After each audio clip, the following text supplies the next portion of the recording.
Supreme court sir. సుప్రీంకోర్టులో కదండి. అక్కడ ఇంకోటి స్టే హార్డ్ కాపీ వచ్చేలోపు ఇది అదే సార్. రెండోది ఇక్కడ ఏదేం చెప్పేదంటే ఈ హై సెక్యూరిటీ జోన్లో మీరు మీ బాధ అనేది ఆల్మోస్ట్ మీరు చెప్పిన దాని ప్రకారం అంతా రీచ్ అయి ఉంటుంది. అంటే మీకు ఫిజికల్గానే అని కాదు, రెండు మీ సుప్రీంకోర్టు గారు మీరు ఏదైతే వెళ్ళారో వాళ్ళ ద్వారా లీగల్గా ఎలా పెట్టుకుంటారో ఈ మ్యాటర్ అందరూ దృష్టికి వెళ్ళి ఉంటుంది. అదే చిన్నగా జరిగితారు మా ఊళ్ళో కన్నా ఇక్కడ ఉంటుంది.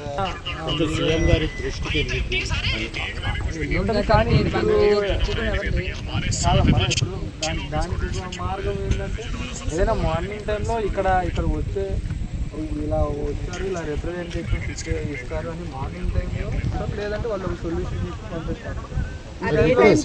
ఇల్లు కూల్ చేస్తే ఎక్కడుంటే ఏ టైంకి రావాలి చేశారు కదా.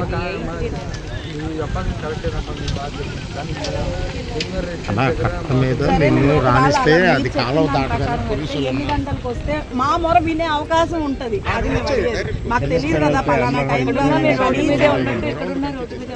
దీనికి మేము బాధపడట్లేదు. చూసారు కదా సార్, ఇల్లుకు పోగేసి పెట్టారు సార్ అక్కడ. ఇక్కడే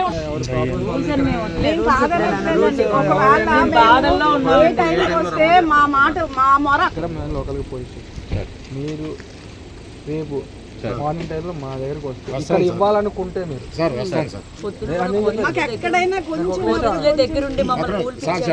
మేడం అది స్టే వేరు. దాంట్లో హైకోర్టు నేను ఇప్పుడు మీతో మాట్లాడలేదు, కానీ ఆ వచ్చిన న్యూస్ ప్రకారం హైకోర్టు వాళ్ళు ఇది జరిగిపోయిన ప్రాసెస్. నేను అక్కడ ఆ ఏరియా వేస్తాను కాదు, నేను అక్కడ ప్లేస్లో మీతో మాట్లాడి నేను చేసేవాడిని కాదు. ఇక్కడ లోకల్గా ఇక్కడ మేము ఏదైనా రెస్పాన్సిబుల్ పర్సన్గా నేను చెప్పేది ఏంటంటే మీరు ఏదైనా వచ్చి పోలీస్ స్టేషన్ దగ్గరకు వస్తే